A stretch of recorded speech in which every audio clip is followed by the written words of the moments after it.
안녕하세요. 문학교육론 2차 수업을 시작하도록 하겠습니다. 전 시간에는 문학교육이란 무엇인가에 대해서 문학교육 논의의 존재에 대해서 간단히 살펴보았습니다. 그래서 문학교육의 현재성과 문학교육의 원론적 시각, 즉 문학교육 원론이 어떠한 것이 되어야 하는가를 간단히 살펴보았고요. 이번 시간에는 문학을 보는 눈과 문학교육론, 전 시간 강의에도 잠깐 언급을 했듯이 실체 중심, 속성 중심, 활동 중심의 세 문학관과 그에 따른 문학교육의 의 그리고 한계에 대해서 살펴보고 각각의 문학교육관을 어떻게 조화롭게 하여 문학교육을 할 것인가 그것을 알아보도록 하겠습니다. 일단 이번 시간에는 아마 실체 중심과 속성 중심 두 가지 정도가 가능할 것 같은데 정확하게 시간을 배분하기는 어려우니까 일단 한 45분 정도까지 수업을 하고요. 남은 부분 다음 주가 아니라 다음 시간으로 넘기도록 하겠습니다. 자, 그러면 실체 중심부터 먼저 볼까요? 교과서 10페이지 피시면 되겠습니다. 자, 실체 중심의 문학관이라 무엇인가? 쉽게 이야기하자면 문학을 그 실체라는 즉 현실적이고 구체적으로 존재하는 대상으로 보고요. 문학에서는 작가와 작품이 실체겠죠. 그 존재의 가치를 설명함으로써, 존재와 가치를 설명함으로써 문학을 이해하고, 문학을 설명하고, 궁극적으로 문학에 접근하는 그런 관점을 실체 중심의 설명 방법이라고 합니다. 실체라는 것은 이제 우리가 실제 있는 것, 그러니까 문학이 뭐냐라고 얘기한다면 금오시마, 향가, 주요한의 불놀이 등이 문학이다라고 이야기하는 그 예시 또는 지정, 이것이 실체 중심 문학관으로 문학을 바라보게 하는 가장 손쉬운 방법입니다. 그러니까 실제 있는 것들을 예를 보여주고 지정을 해주잖아요. 그렇기 때문에 대상이 뭔지 우리가 확실하게 알 수 있다는 거죠. 이런 것들이 문학이다. 특히 이제 어떤 본질이 있다고 생각하는 그러한 관점에서 보자면 실체를 이야기하는 것이 올바른 설명 방법이라고 생각하지 않겠지만 뒤에 이제 속성 중심의 문학관에서는 이제 본질이 있다고 믿겠죠. 그런데 변하지 않는 본질이라는 것이 과연 존재하는가? 라는 그 철학적인 물음도 조금 있죠. 그런 물음에서 본질이 존재하지 않는다면, 그렇다면 어떤 대상을 설명할 수 있는 가장 손쉬운 방법은 항구성도 없고 있는지도 모르는 본질을 또는 속성을 이야기하는 것보다는 현재 존재하는 또는 존재했던 그러한 대상을 가지고 이것이 그거다 라고 설명하는 게 사실상 그렇게 틀렸다라고 보기는 어렵죠. 되게 소박한, 그러니까 실체 중심의 문학관이라는 것이 굉장히 소박한 문학관으로 생각하실 수는 있겠으나, 왜냐하면 그냥 있는 거 있다고 얘기하는 거 밖에 그거 말고 더 있냐 그렇게 얘기할 수도 있겠죠. 그러나 말씀드렸듯이 본질이라는 것에 대해서 약간 회의적인 입장을 불변하는 본질이 없다. 즉 회의적인 입장을 가지고 있는 사람이라면 이 실체 중심의 문학관이 오히려 합리적인 설명 방식일 수도 있다는 거죠. 소박하지만 합리적인 설명 방식일 수도 있다는 거죠. 여튼 실체 중심의 설명 방식에서 가장 쉬운 것은 예시와 지정입니다. 이제 실체 중심 문학관으로 문학을 바라보게 하는 가장 쉬운 방법이라고 했고, 뭐 향가라든지 뭐 이런 것들 저런 것들, 김시습의 금옷이나 주요한의 불놀이 등을 우리가 문학이라 할 수 있다 라고 지정을 하는 거죠. 그리고 이제 실체 중심의 문학관을 가장 잘 보여주는 방식은 문학사입니다. 대학에서 문학사가 여러분들 뭐 전공 거의 필수가 같게 되어 있겠죠. 그리고 고등학교의 문학 교육에도 이제 선택 과목이 문학, 보통 고2부터 시작을 하게 되죠. 그 선택 과목 문학을 보게 되면 여러 가지 대단원이 있는데 반드시 하나의 단원은 문학사, 하나 이상의 단원은 문학사로 구성되어 있습니다. 물론 문학사라는 것이 이제 아무래도 사실 뭐 배우자면 엄청나게 분량이 많긴 하지만 고등학교에서도 시대별로 주요 작품을 선정해서 그 작품의 당대 시대와 어떤 연관성을 맺는가, 또는 당대에 비슷한 작품들은 어떤 것들이 있는가, 뭐 그런 것들을 중심으로 문학사 공부가 되고 있죠. 그리고 전공에서는 당연히 필수로 보통 뭐 고전문학사, 현대문학사 나눠서 할 정도로 중요한 과목인데, 자, 이 문학사라는 것은 첫 번째 이제 이미 있는 작품을 대상으로 하죠. 그 중에서 또 역사적 의미가 있는 것을 중심으로, 물론 역사적 의미가 있다 라는 것은 이제 문학사를 서술하는 사람의 관점이 뭐 많이 반영되어 있기 때문에 뭐 객관적이다라고 보기는 좀 어렵죠. 뭐 아시다시피 문학사 책 또는 어떤 저자의 관점에 따라서 의미 있는 작품은 사실 굉장히 많이 바뀔 수가 있죠. 예를 들어서 제가 학교 다닐 때, 중고등학교 때입니까? 그때는 이제 문학사를 하게 되면 고등학교 문학사에서는 주로 이제 순수 문학 중심의 소설이든 시든 그런 작품들을 중심으로 문학사가 서술되었다면 최근 고등학교 교육에서 여러분도 비교적 최근에 다 배우셨겠지만 이제 다양한 어떤 순수 문학보다는 오히려 좀 현실 문제에 좀 발담고 있는 그러한 문학을 중심으로, 특히 현대문학은 그렇게 서술되고 있죠. 그렇기 때문에 문학사의 역사적 의미가 있는 것이라는 것은 뭐 역사가 그러하든 문학사도 서술자의 철학, 주관이 반영되어 있을 수밖에 없습니다. 그리고 세 번째, 의미가 있다고 생각되는 작품들, 그것이 어떠한 가치를 가지는가, 그것의 가치와 그리고 시대적 삶과의 상관성에 주목하거나 또는 작품과 작품 사이의 연관성에 주목을 하게 됩니다. 예. 그렇기 때문에 결국 문학사의 주된 관심사는 작품이 쓰여졌던 시대적 배경도 중요하게 여겨지겠지만 궁극적으로는 작품과 작가라는 그 실체에 있게 된다는 거죠. 그러니까 문학사를 사실 뭐 얘기해 보자면 어떤 그 역사이기 때문에 그 작품이 탄생한 시대적 배경을 우리가 굉장히 중요시합니다. 뭐 부정할 수 없는 사실이죠. 또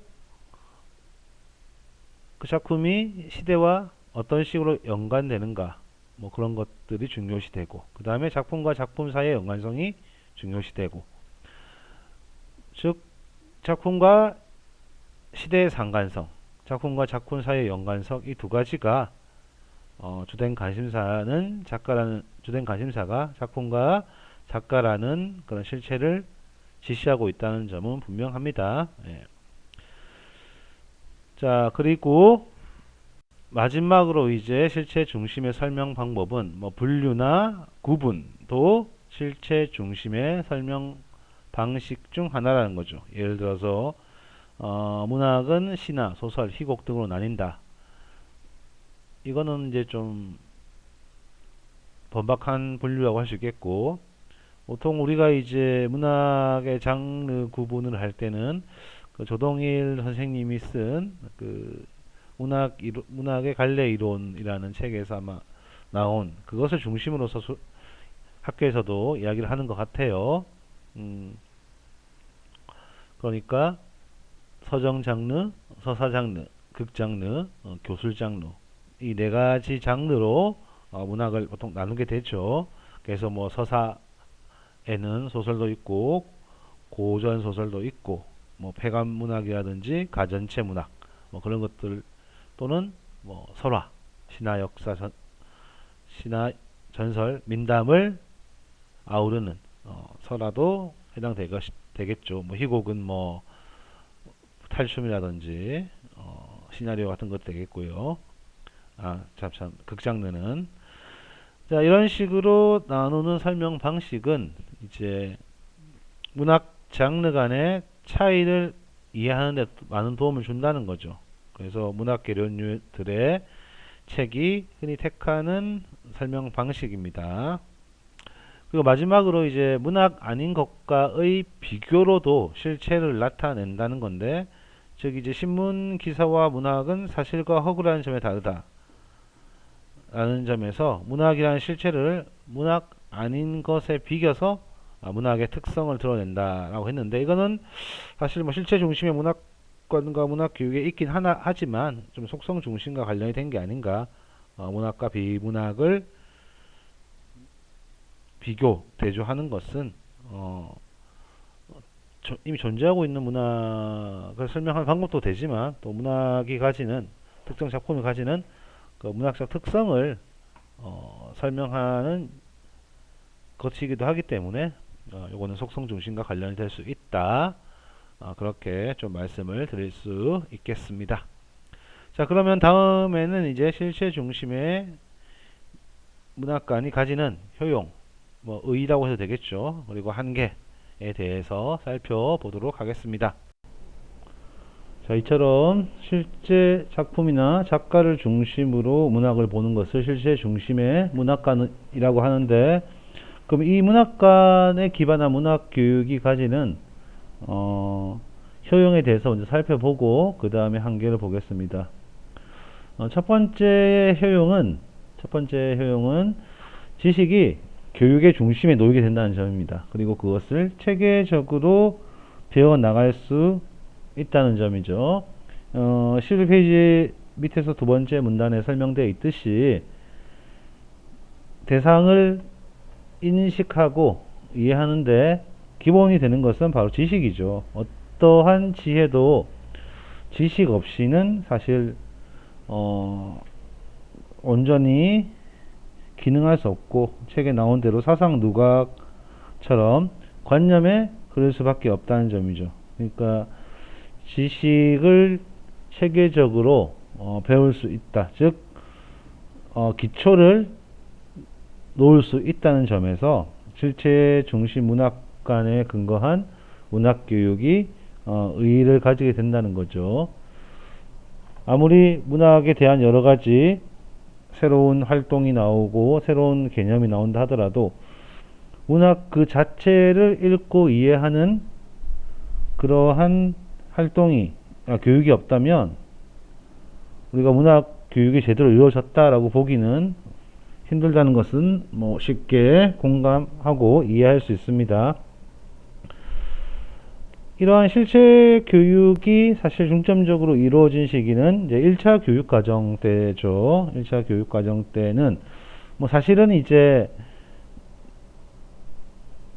그 문학이란 무엇인가, 즉 문학론에 대한 이론이 아직 이제 우리나라에서 정착이 되지 않았던 그런 시기이기도 해요. 그러니까 문학을 어떤 체계적이고 논리적으로 설명할 수 있는 그러한 이론은 뭐 교육계나 문단에도 잘 없었고, 문학을 어떤 뭐 정신적 작용이라든지 뭐 높은 영혼의 울림이라든지 그런 추상적인 어떤 개념으로 설명을 하려 했습니다. 그런데 그것이 사실 어떤 구체적이고 명쾌한 언어로 설명되지 않는 부분이기 때문에 실제 교육에서는 뭐 그런 부분을 강조하기는 쉽지 않았고, 그러다 보니까 문학 작품을 알고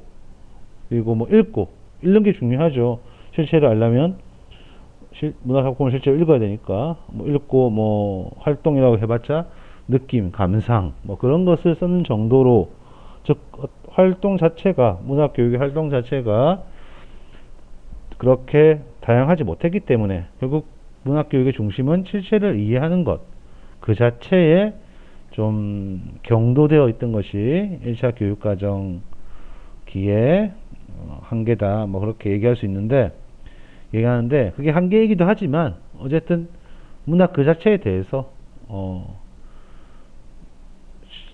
똑바로 바라보기 하고, 지식을 작품과 작가에 대한 지식이긴 하나 지식을 아는 정도의 어떤 교육이 반드시 필요하다는 것은 우리가 부정을 할 수 없죠. 다만 이제 그게 극단적으로 나가다 보니까 뭐 다음 중 김시습의 금오시야에 실린 작품이 아닌 것은 뭐 1번 만복사적 보기, 뭐 2번 이생규장전, 3번 남녀부주지, 4번 삼위인공. 그러면 이제 4번이라는 식으로 작품 자체를 읽지도 않고 그냥 작가와 작품 제목만 시험 문제로 내는 뭐 그러한 어떤 시기가 있기도 했습니다만, 지금은 상상도 못하지만 그런 시기가 있기도 했었어요. 그러니까 이것은 실체 중심의 어떤 그 교육의 좀 극단적인 모습을 보여주는 건데, 지금 그건 이따가 한계 부분에서 해야 되는 거긴 한데, 그러니까 실체 중심을 한다 하더라도 즉 지식이 중심에 놓이는 거 맞는데 그것이 중요하지도 않은 지식을 이제 물어보는 그런 경우가 있었다는 것을 말씀드리려고 했던 거예요. 1차 교육과정기에. 자, 두 번째, 지식을 구체적이고 풍부하게 지니는 것은 이제 교양인으로서의 필수적 자질이다라고 볼 수 있겠죠. 그러니까 훌륭한 문학 작품을 읽고 또 습득함으로써 자기 것으로 하는 것은 교양을 갖추는 일이며,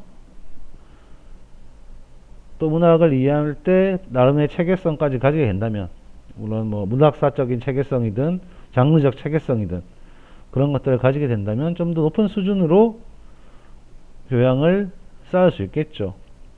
그렇기 때문에 이 교양을 쌓는 것은 동료끼리 어떻습니까? 같은 교양을 쌓은 사람끼리 사회적이고 인간적인 유대가 형성된다는 점이죠. 그렇기 때문에 이런 점도 문학교육, 즉 실체 중심의 문학교육이 가지는 중요한 의의다라고 얘기를 할 수 있겠습니다. 그러니까 3번까지 되어 있는데 크게 두 가지로 나누자면 지식을 중심으로 체계적으로 학습할 수 있다는 점, 즉 모든 어떠한 학문이든 알미 먼저 선행되어야 한다. 정확히 말하면 어떤 암도 어떤 아는 것도 그 실체에 대해서 명확히 이해하지 못하면 그것은 이제 의미가 없기 때문에, 쉽게 이야기하면 이제 기초적인 대상에 대한 이해를 할 수 있게 해준다. 어떤 학문함에 있어서 가장 밑바닥에 있는, 밑바닥이라 나쁜 의미가 아니라 가장 토대가 되는 그러한 지식을 체계적으로 배울 수 있다는 점이 장점이며, 두 번째, 교양인으로서의 자질을 가짐으로써 같은 것들을 공유함을 바탕으로 생기는 동질감과 유대감, 그런 것들이 중요하다는 얘기죠. 교재에는 이제 동질감을 바탕으로 한 인간적이고 사회적인 유대가 형성된다고 얘기를 하고 있습니다. 이것이 이제 실체 중심의 문학관이 가지는 효용, 뭐 두 가지 정도로 요약을 하는 게 더 맞겠네요. 자, 그러나 실체 중심의 문학관의 의한 문학 교육이 가지는 한계 또한 만만치가 않습니다. 4개나 있네요. 자, 첫 번째, 실제 파악이 중심이 되다 보니까 이제 정전 일변도의 그 문학 교육이 된다는 얘기죠. 정전이라는 것이 뭐냐? 아까도 제가 말씀드렸듯이 그 문학사를 서술하게 되면 어떤 서술자의 저자의 판단에 의해서 작가나 작품이 선택되는데, 그것이 이제 반복되다 보면 어떻습니까? 이 작품은 계속 가르치고 보존할 만한 가치가 있다라고 우리가 생각을 하게 되죠. 예, 그것을 이제 우리가 보통 정전이라고 하는데, 이제 정전이라는 말은 원래는 이제 기독교에서 나온 말이긴 하죠. 영어로 이제 캐논이라고 하는데, 쉽게 말하자면 이제 그 기독교의 그 경전도 정경, 즉 인정받는, 그 교리로서 인정받는 그 경전이 있고, 인정받지 못하는 경전이 있어요. 그걸 이제 외경이라고 그러죠. 뭐 유다복음 뭐 그런 거. 그런데 이제 외경에 비교해서 가치를 인정받는다라고 하는 것을 이제 정경, 즉 이 말이 변경되면서 정전이라고 사용되었는데, 문학에서의 정전은 조금 다르긴 하죠. 그러니까 기독교 정전은 딱 고정되어 있지만 문학계 정전은 고정되어 있는 것은 아니고, 시대라든지 또는 뭐 상황에 따라서 언제든지 바뀔 수 있습니다. 다만 그 정전이 어떤 식으로든지 고착화되어, 한 특정 시대를 중심으로 보자면 정전은 어느 정도 고착화되어 있는 것이고, 실체 중심 문학관에 의해 문학 교육에서는 그 고착화된 정전을 중심으로 하는 문학 교육이 될 수밖에 없다는 거죠. 자, 그럼 두 번째를 보겠습니다. 창작 교육의 부재와 이해 감상 교육 애로의 치중이다. 그러니까 창작을 하는 것은 이제 정전 일변도로 수업이 진행되면 창작은 어떤 위대한 작가들, 훌륭한 작가들이 하는 거고, 그것이 정전이잖아요. 당대에 훌륭하다고 인정되어진 것들이 정전이니까 그 작가들의 창작을 하는 거지. 일반 학생들이라든지 그 작가에 대비되는 일반인들은 정전을 쓸 수 없잖아요. 그렇기 때문에 또 창작의 주체가 되지 못한다는 거죠. 그렇기 때문에 창작 교육이 부재할 수밖에 없고, 그럼으로써 교육은 결국 이해와 감상 교육에로 치중될 수밖에 없다는 점입니다. 그러니까 1번이 원인이 되어서 2번의 결과가 나온다, 그렇게 생각하시면 돼요. 정전 중심으로 교육을 하다 보니까 훌륭한 작품들은 훌륭한 작가가 쓰는 거예요. 그러면 학생들은 작품 쓰면 안 된다고 생각하겠죠. 그러다 보니까 창작 교육은 등한시되고 이해 감상 교육만 이제 교육의 중점으로 놓이게 된다, 그런 적이 있습니다. 그리고 세 번째, 이제 통시적 실제성이나 또는 통시적 실제성을 바탕으로 문학교육을 생각한다면, 문학교육이 이제 역사적 지식 교육, 즉 문학사의 흔적만을 더듬는 역사적 지식 교육으로 번질된 우려가 있다는 거죠. 그리고 또 체계적 분류, 아까 말했던 사분법, 서정서사, 극, 교술, 그런 것으로 교육을 하게 되면 이 분류에만 좀 집중해서 유연한 적응력을 발휘하기가 어렵다는 거죠. 이것을 통합해서 말하자면 유연한 지식 중심 교육으로 인해서 다양성 또는 변화에 대한 인식을 좀 소홀히 할 수 있다는 한계가 분명히 있습니다. 그러니까 예를 들어서 이제 장르 구분 같은 경우도 사실은 이제 시대적으로 볼 때 지금이야 사본법이 또 공식화되긴 했으나 만약에 문학의 범위가 확장되어서 뭐 만화라든지 웹툰 같은 거 있잖아요. 또 뭐 영화라든지 뭐 또는 뭐 게임 같은 것도 이제 문학과 관련 시으려는 그런 시도가 많이 있는데 뭐 그런 것들은 그러면 이것들을 그 사분화된 체계 안에서 어딘가 소속시키는 데만 치중을 할 것이고 그렇다 보면 그 이제 사실 어떤 작품은 서정적인 측면과 서사적인 측면을 다 가질 수 있고 영화 같은 경우는 그 서술자의 개입이 있을 수도 있고 없을 수도 있죠. 영화 같은 경우는 시나리오 말고요. 예. 그렇다면 뭐 이게 영화를 서사 장르로 볼 건지 뭐 극 장르로 볼 건지 뭐 게임 같은 경우는 아예 이제 새로운 장르죠. 인터랙티브 즉 어떤 정해진 텍스트를 우리가 수용하는 것이 아니라 텍스트와 독자와 서로 상호작용을 해서 또 제3의 텍스트를 만들어 나가는 과정이죠. 그리고 게임 같은 경우는 또 텍스트가 층위가 하나의 층위만 있는 것이 아니라 좀 몇 개의 층위로 구분할 수 있는 경우도 있습니다. 쉽게 이야기해서 뭐 게임을 좋아하시는 분들도 있겠고 뭐야 그건 시간 낭비다라 하시는 분도 있겠으나 뭐 어떤 게임 같은 경우는 이제 게임을 하기 전에 했던 스토리가 있죠. 배경 설화 같은 게 있어요. 우리가 뭐 황조가도 뭐 유리왕이 치이와 화이 사이의 어떤 갈등 때문에 뭐 저어졌다라고 하는 것처럼 게임이 시작되기 전에 왜 내가 이런 상황이 되었는가에 대한 스토리가 있을 수 있어요. 예. 이게 사실 우리가 게임에 따라 다르겠지만 뭐 코딱지만한 게임이야 뭐 스토리가 얼마나 있겠냐마는 또 그 코딱지만 게임이라도 사람들의 호응을 얻어가지고 점점 발전을 하게 되면 그래서 많이 팔리게 되면 이제 또 새로운 버전이 나오고 뭐 1편, 2편, 3편 계속 나오게 되면서 그것도 새로운 이야기가 부과된단 말이죠.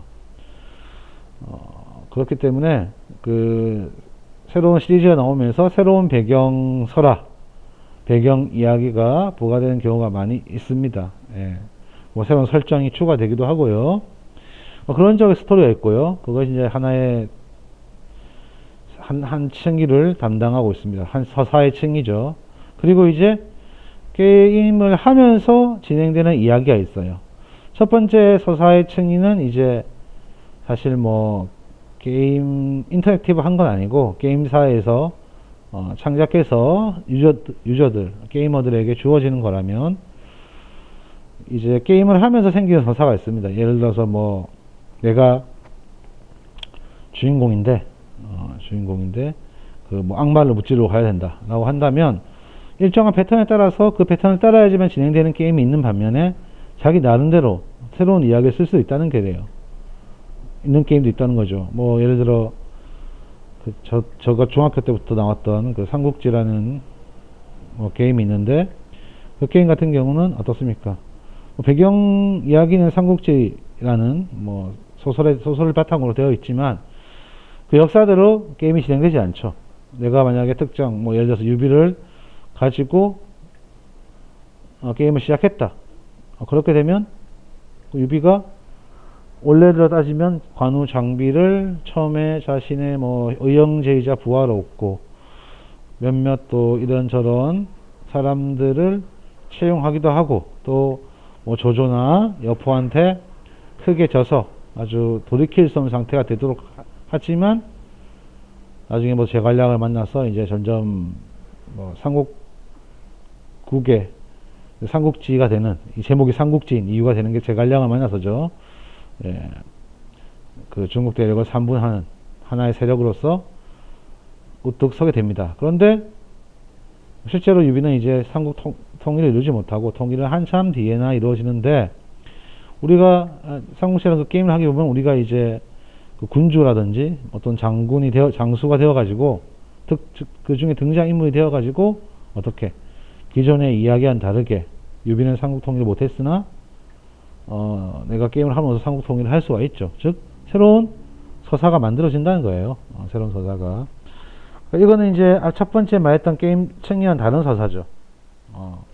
혼자서, 참, 혼자서가 아니라 그 인터액티브가 상호작용이 되지 않는 그런 층위의 서사가 아니라 게이머와 게임이 상호작용하면서 만들어내는 서사라고 볼 수 있겠죠. 게임의 유형에 따라서 이런 서사의 어떤 그 자유도가 높은 게임도 있고 정해진 루트를 따라가야 되는 게임도 있으나 어쨌든 게임 속 서사는 뭐 게임에 따라서 양상이 다를지언정 존재를 한다는 겁니다. 네. 그리고 이제 마지막으로 이제 그 한때 뭐 되게 저도 잘 옛날 공부를 하다가 안 사실인데 그 게이머들이 만드는 서사가 있어요. 그러니까 게임의 어떤 내용과 관계없이 전혀 별개로 그러니까 두 번째 서사, 인터랙티브한 서사는 게임의 시스템과 관련된 서사고 자유롭다고 하지만 어쨌든 게임의 틀을 벗어날 수 없습니다. 근데 세 번째 서사는 이제 그 게임을 하는 사람들끼리 또 뭐 새로운 이야기를 만드는 거죠. 예를 들어서 온라인 게임 같은 경우에 성을 소유하는 사람은 뭐 세금을 얻을 수 있어요.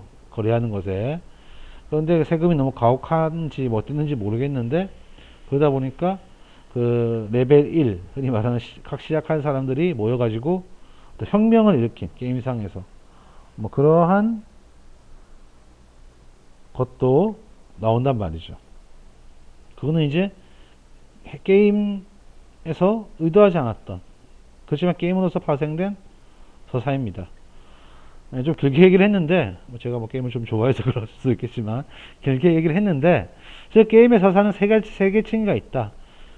게임 자체의 배경 설화와 같은 기능을 하는 즉 이제 독자 또는 게이머에게 주어진 설화가 있고 그 다음에 게임 시스템과 게이머 즉 유저가 상호작용하면서 만드는 서사가 있고 마지막으로 게임에서 파생되었지만 그 게임의 시스템과는 관련 없는 또 새로운 서사가 만들어지기로 하는 거죠.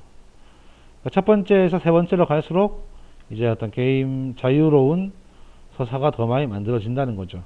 네. 자 그렇다면